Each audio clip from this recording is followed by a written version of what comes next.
কাউন্সিলরের বিরুদ্ধে নানা অভিযোগ, বিক্ষোভের মুখে কাউন্সিলর, বাসিন্দাদের টাকা ফেরতের মুচলেকা দিলেন।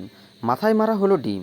কারোর বাড়ির সামনে ড্রেন তৈরি, তো কারোর দোকান তৈরি, আবার দলের কাজের জন্য টাকা নেওয়া হয়েছে বিভিন্ন মানুষের কাছ থেকে।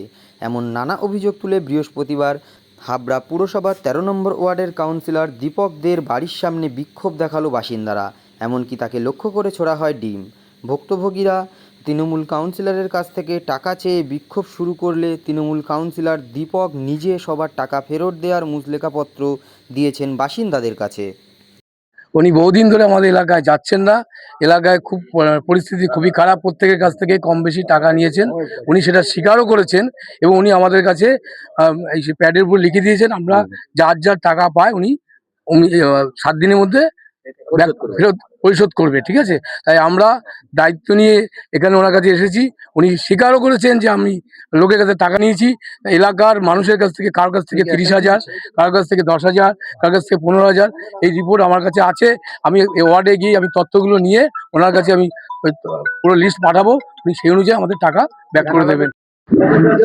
অনেকেই এসছেন, লোকজন আছে, তারা বলছেন যে আপনার কাছে টাকা পান এবং আপনি মুচলেখা দিয়েছেন টাকা ফেরত দেবেন, মানে কি বলবেন, কি কারণে?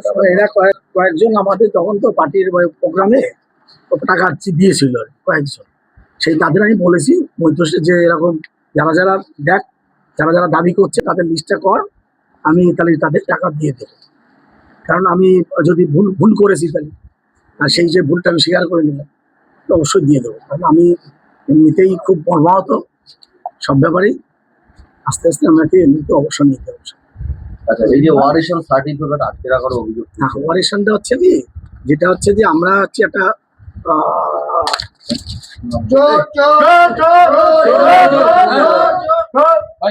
আমি বললাম তাহলে কিন্তু আমরা এখানে চলে যাবো। এই যে পার্টির জন্য টাকা দিয়েছিলেন যারা বলছেন, তারা কি স্বইচ্ছায় দিয়েছিলেন তখন, এখন ফেরত চাইছেন? হ্যাঁ, মোটামুটি ওরা একটা কোনো না কোনো কাজে ছিল, সেই ব্যাপারে বলেছে, আমি সহযোগিতা করেছি, সেই বিনিময়ে বলেছিল। ঠিক আছে, সেটা হয়তো আমার নেওয়া ভুল হয়েছে, আমি সেটা ফেরত দিয়ে দেবো। যেটা নিয়েছি আমি কথা দিয়েছি। ডিম তো ছুটবে, এরা যা দুর্নীতি করেছে, এতে ডিম ছোড়া কেন, আরো অনেক কিছুই ছুটবে। মানুষের একদম লুটে পুটে খেয়েছে এরা এখনো চাচ্ছে যে সেই জায়গাটা জানি এদের ঠিক থাকে, সেই জন্য এরা সবসময় চায় খালি চুরি চুরি চুরি। তৃণমূলের সব নেতাই সমান, আর তারপরে এরা এক একজনের নামে পুরো টোটালি এদের নামে এত এলিগেশন, এত মানে দুর্নীতি, মানে সে বলার কোনো জায়গাই নেই। এই স্থানীয়রা তো দেখাবেই বিক্ষোভ, মানুষের কাছ থেকে লুটে পুটে খেয়েছে। যারা মাছ কাটে বাজারে তাদের কাছ থেকেও টাকা নিয়েছে, সাধারণ গরিব মানুষ যারা ভ্যান চালায় তাদের কাছ থেকেও নিয়েছে। তাদের একবারও ভাবেনি যে এরা এত কষ্ট করে, এত গরিব, মানে তাদের খেটে মানে পয়সা নেই খাওয়ার, সেইখান থেকে মানে মানুষের কাছ থেকে কী করে লুটে খাবে, এই হলো এদের চিন্তাভাবনা। এটা তো খুব ভালো হচ্ছে, ডিম কেন, আরও অনেক কিছু ছুটবে। এরা কী ভাবছে, এরা পার পেয়ে যাবে, রিহাই পেয়ে যাবে, এদের ঠিক বিচার হবে।